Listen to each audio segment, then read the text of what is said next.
Okay, so my document report was on human subjects research model, and I read an article by Elizabeth Bassett and Kate Aroyden,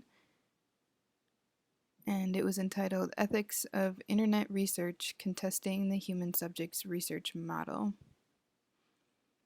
So the thesis that I came up with is that the human subjects research model should not be applied to all internet research situations, but rather a hybrid model of relational ethics that incorporates text, space, and bodies needs to be applied to internet research. So their first claim is that while the human subjects research model can apply to some areas of the internet, it cannot be applied to all areas. So one supporting um, line here is from the American Association of Advancements of Science.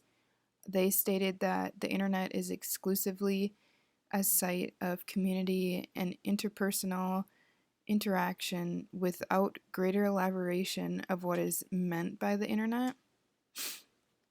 And then also, the internet consists of a heterogeneous array of different media. So, what they're saying is that the American Association of Advancements of Science is only thinking of the internet as one specific site, whereas they're claiming that the internet consists of many different things, whether it be text, news, discussion forums. It's more than just one specific thing.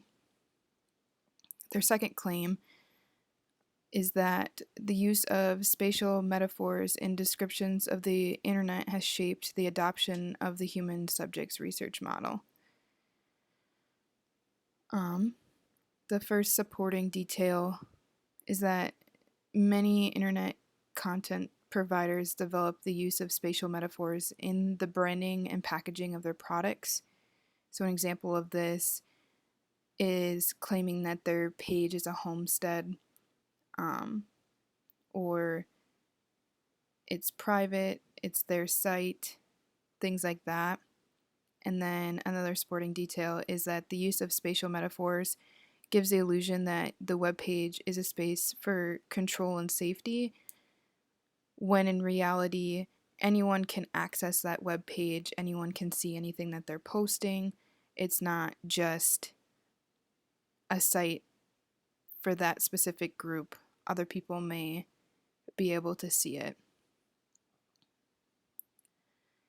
Their third claim is that we should reconsider the textuality of the internet. So, the internet can be perceived as a form of cultural production in a similar framework to that of print media, broadcast, and television media. So, their example was that there's websites that publish news written by activists, and these activists can make their own decision on how visible their identity is. They can put their name out there, not put their name out there. It's up to them. And so it's not just news, there's also these posts by activists. And then the other evidence is that a decision that activists post could be discussed within the academic sphere without recourse to the human subjects research model would undermine their aims. So, what this is saying is that if a researcher needs informed consent because of the human subjects research model, and these activists are anonymous, that really takes away the point of posting their things without their name on it. It's no longer the same idea, and they're not getting the same idea across. And so what they're saying is that it's pointless to be seeking informed consent from anonymous activists and that it's counterproductive and impossible. The authors showed a lot of credibility and knowledge on the topic.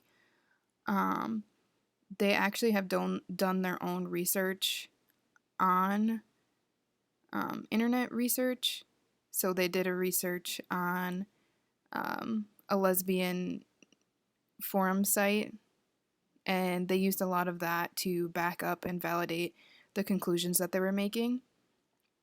And then they also use a lot of primary sources, such as like research articles and case studies, to back up their claims, but not only back up their claims, but strengthen their claims by being able to argue against those case studies and research articles. Thank you.